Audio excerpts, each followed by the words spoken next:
Hi hello guys, ಎಲ್ರಿಗೂ ನಮಸ್ಕಾರ. Welcome to my YouTube channel delicious eat. ಇವತ್ತಿನ ವಿಡಿಯೋದಲ್ಲಿ ಸುಲಭವಾಗಿ ಮನೆಯಲ್ಲೇ ಹೇಗೆ ಬೆಂಡೆಕಾಯಿ ಪಲ್ಯ ಮಾಡ್ಕೊಳ್ಳೋದು ಅಂತ ತೋರಿಸ್ಕೊಡ್ತಾ ಇದ್ದೀನಿ.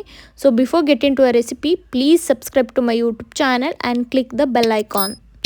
ಬೆಂಡೆಕಾಯಿ ಪಲ್ಯ ಮಾಡ್ಕೊಳ್ಳೋಕ್ಕೆ ಒಂದು ಕಡಾಯಿಗೆ 3 ಟೇಬಲ್ ಸ್ಪೂನ್ ಎಣ್ಣೆ ಕಾದ ನಂತರ 1/4 ಟೀ ಸ್ಪೂನ್ ಸಾಸಿವೆನ ಹಾಕಿ ಸಾಸಿವೆ ಚಿಟಪಟ ಅಂತಿದ್ದಂಗೆ 1 ಟೀ ಸ್ಪೂನ್ ಕಡಲೆಬೇಳೆನ ಹಾಕ್ಕೊಂಡು ಕಡಲೆಬೇಳೆ ಗೋಲ್ಡನ್ ಬ್ರೌನ್ ಆಗೋವರೆಗೂ ಚೆನ್ನಾಗಿ ಫ್ರೈ ಮಾಡ್ಕೊಳ್ಳಿ.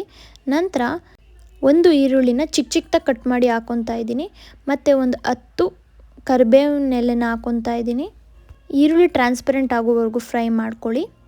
ನಂತರ ಚಿಕ್ಕದಾಗಿ ಕಟ್ ಮಾಡ್ಕೊಂಡಿರೋ ಬೆಂಡೆಕಾಯಿನ ಹಾಕ್ಕೊಂಡು ಬೆಂಡೆಕಾಯಿನೂ ಎಣ್ಣೆಲಿ ಚೆನ್ನಾಗಿ ಫ್ರೈ ಮಾಡ್ಕೊಬೇಕು. 2ರಿಂದ 3 ನಿಮಿಷ ಬೆಂಡೆಕಾಯಿನ ಎಣ್ಣೆಲೇ ಚೆನ್ನಾಗಿ ಬಾಡಿಸ್ಕೊಳ್ಳಿ.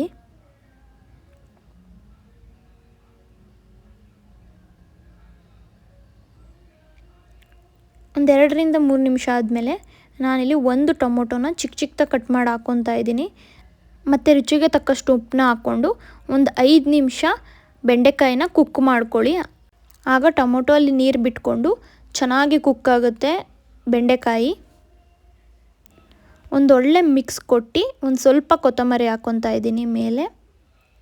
ಕೊತ್ತಂಬರಿ ಹಾಕ್ಕೊಂಡು ಚೆನ್ನಾಗಿ ಫ್ರೈ ಮಾಡಿದ್ರೆ ರುಚಿಯಾದ ಬೆಂಡೆಕಾಯಿ ಪಲ್ಯ ರೆಡಿ ಆಗುತ್ತೆ.